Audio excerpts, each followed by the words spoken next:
Territoriaux, soignants, comme dans toute la France, ils s'étaient donné rendez-vous pour manifester aujourd'hui sur la Côte d'Azur, particulièrement à Nice. Cortège entre la gare Thiers et la place Garibaldi.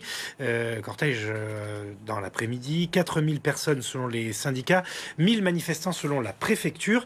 Reportage Alice Brousse et Marilène Yapichino.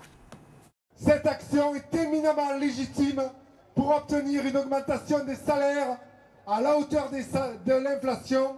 La mobilisation commence avec un message de soutien aux salariés des raffineries en grève depuis le 27 septembre, une déclaration partagée par les manifestants. Je félicite mes camarades de la CGT et des raffineries. Il faut arriver à un blocage aujourd'hui pour que le patron daigne ne serait-ce que se mettre autour de la table des négociations. Un cortège constitué de différents corps de métier du secteur public, mais aussi du privé, avec le commerce, la métallurgie et l'énergie. Principale revendication, une hausse des salaires pour faire face à l'inflation. Les prix de l'énergie augmentent considérablement, mais pas nos salaires.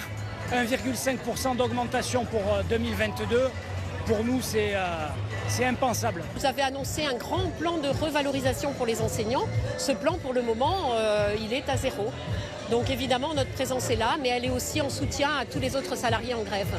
Pour pouvoir renégocier les grilles salariales, la CGT espère voir ce mouvement tenir sur la durée et s'amplifier. On appelle à ce qu'il y ait plus de grèves et on appelle l'ensemble des secteurs professionnels à se mobiliser, à se mettre en grève dès aujourd'hui.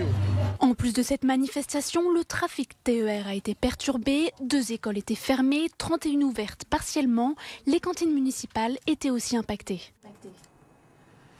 Un homme d'une soixantaine